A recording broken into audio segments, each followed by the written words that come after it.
Hi everyone, this is Farah and welcome back to my channel. Welcome if you're new, welcome to FeBAGuary. We're in the home stretch, guys. We're almost at the end of this month, which means that at the very end, I'm going to show you my entire luxury designer handbag collection. If you haven't been following this series, every single day the month of February, I've been posting a daily handbag video, weekly unboxings of a new handbag to my collection, and I'm going to end it all out with my entire designer handbag collection. If you haven't already, please go ahead and hit that subscribe button down below, because not only for the videos for the rest of this month, but even afterwards, I'm going to continue to post weekly or twice weekly videos related to handbag, luxury, fashion, style. So if you love that kind of content, you're gonna love it here. And I'm hoping to get to 1,000 subscribers this year. So I would love it so much if you guys can help me along with that journey. But let me go ahead and kind of get into today's video. Today's video is going to be just a short, quick video about my thoughts about budgeting for luxury. And I'm talking specifically about luxury handbags. Definitely, when it comes to luxury handbags, it's pricey. It's definitely very expensive. So first of all, my thoughts on it, because this might be very different from what you think, is when I think about buying a luxury handbag, I want to have already a set budget in mind of what I'm willing to spend for a certain item. So if there's something that I like, for example, there's a bag in Dior that I'm like, oh, I love that bag. It's gorgeous. It's beautiful. I will then go look and see, how much is it? I will think about it for a long time. I will look to see, can I buy it pre-loved? I posted a video on how to buy pre-loved, like tips and kind of sites that I use. So I'll have that video linked down below, but I'm somebody who's open to buying pre-loved, thrifted, secondhand, whatever you want to call it, consignment. I'm okay with that because I feel like I can really then stretch my budget more. And sometimes you can get something that's almost brand new condition, but heavily savings of hundreds, thousands of dollars just because it was technically used before. So I'm okay with doing pre-love, but I know a lot of people are not. A lot of people would like to get the new item, and there's definitely benefits of that. If you get the newer item, you will get usually the full set, the box, the authenticity card, the dust bags. It's been never touched, so it should hopefully be in like flawless condition. You also get the peace of mind that it's going to be authentic, and no question about that. So there's definitely some, big benefits of it. Of course, price-wise, you're going to have to pay for that as well. If that's in your budget, completely go for it. But I'm somebody who I think I always like a little bit of a bargain, just because in my mind, I'm kind of like, if I can get the same bag, and I can get it at a discount essentially, and I can save that money and maybe put it towards another bag or something else that I would like to do, or travel, or, just even eating out or whatever it is, whatever my other luxuries are, I would rather do that. So because of that reason, a lot of my handbags are pre-loved, and I have no issue with really buying them. My biggest thing about it is when I buy pre-loved, I of course want to make sure that any money I'm putting towards a handbag is purchasing an authentic handbag. I don't support, replicas or anything like that. So I would never do that. So I want to make sure that it's authentic, and I'm putting still, my hard-earned money towards it. So I definitely do my due diligence to make sure things are authentic. But I also like to have a set budget for a bag. So I'm going to give you guys an example. So here, recently I unboxed my Gucci Dionysus Mini in this beautiful bloom pattern, kind of a classic style by them, but the bloom pattern they no longer do, to what I understand. So I'll kind of mention this bag. So when I wanted this bag, I knew that this was a bag and a style that I had loved for a long time, years. I had first tried it on in the Gucci store, not the one in the bloom pattern, but like the regular kind of more neutral one with the tan kind of suede here. And I was like, oh, that bag is gorgeous. I love it. I love this kind of detail here. I kind of wanted a bag from Gucci as time went by. And this was the bag that I think I wanted the most out of any of them. So I was thinking about this for a long time. So for me, the surety of that, okay, this is a bag that it's not just an impulse buy, it's one that I've really been wanting and thinking about, really helps me make that decision. 2, for this bag, I was like, okay, I have to set a budget. For me, when I talk budgets, I have this really funny budget idea in my head. And that is that for luxury bags that are by the fashion houses like Louis Vuitton, Gucci, Celine, Bottega Veneta, pretty much anything that's not Chanel or Hermes. My budget is like under $1,000. I know that sounds crazy. I know that sounds completely crazy because it's really hard to, fulfill that.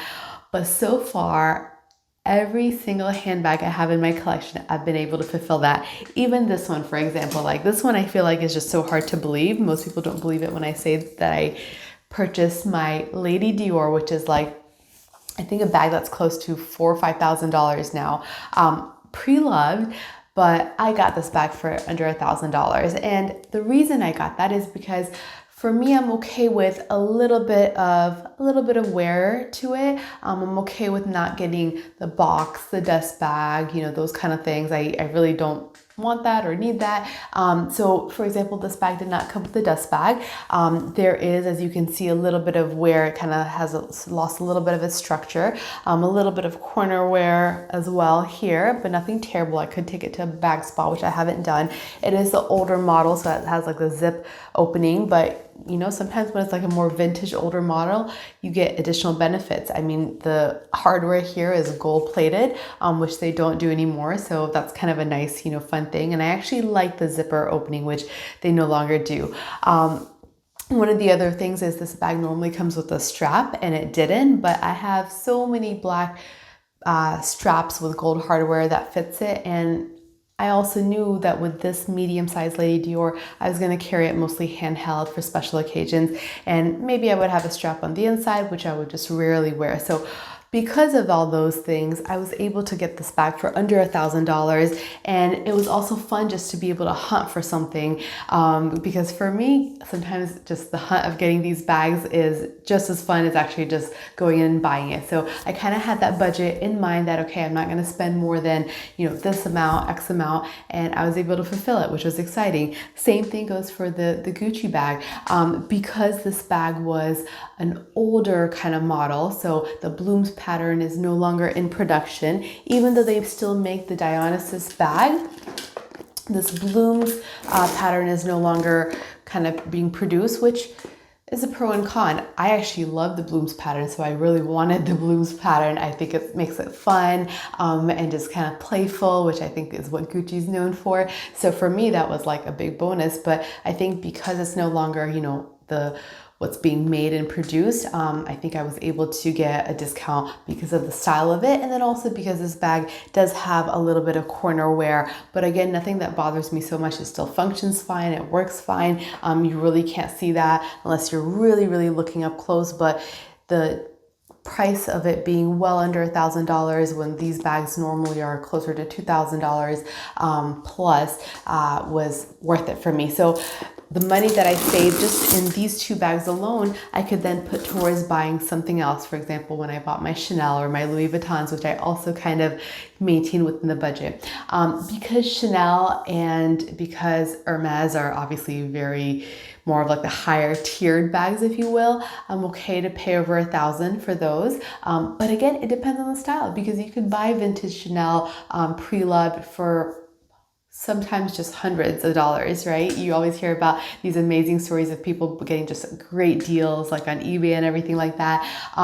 Some of those bags though, I'm always a little hesitant to buy because I'm not quite yet knowledgeable about a lot of those vintage bags. So I don't have a way to be able to authenticate them myself. Yes, I could send them to third-party authenticator, which, sometimes it's a great idea to do when you're going to spend hundreds of dollars on a bag, but I'm still a little bit wary of that. But I think no matter what, for me, what's really helped me just feel comfortable about my purchases is to set a budget. And mine, like I said, is a really fun, but funny, I think, budget, because I think people find it to be hard to believe. But I mentioned it in one of my previous videos that yes, for kind of most of my designer bags, I just made sure I stayed, as well under $1,000 as I could. For Chanel and Hermes, I was willing to go above it. Now I don't own a Hermes bag, and for Hermes, I mean, I say I'm okay to go over $1,000, but of course I cap it.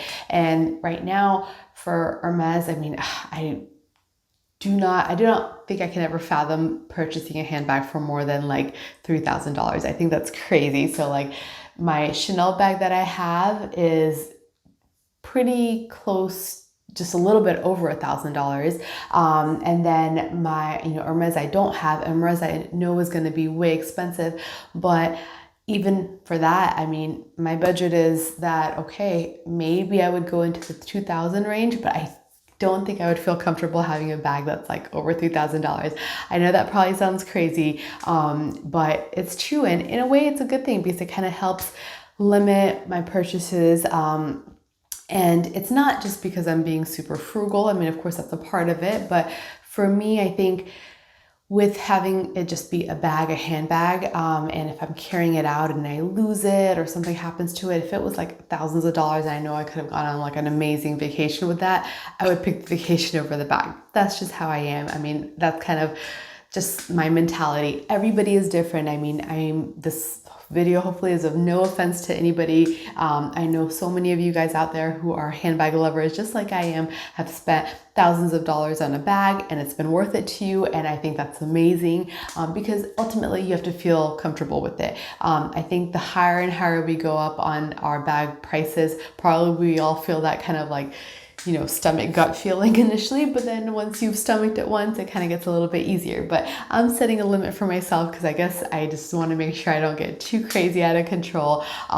Everything I always buy, it's always with money that I can afford to do so. And luckily, I've been lucky to do that. I do work, I do save my money. But I don't want to go crazy with it. And I want to make sure I'm fulfilling all those other parts of my life, which are important, savings, that kind of stuff. This is only like extra money that I have that I'm having fun with. And also, I limit other parts of my life. I don't, for example, I'm not a coffee drinker. I don't eat out a whole bunch, those kind of things. So I feel like where I've saved money, I'm like, okay, if I've saved it here, I can kind of put it into, something that brings me joy, which is handbags, but not going crazy with it. So I don't know. I hope you guys enjoyed this video. It's just kind of talking about kind of what I've in this handbag journey has made me feel comfortable. I would love to hear about you guys. What kind of budget have you set for yourself? Do you just go bag by bag and kind of decide on the budget?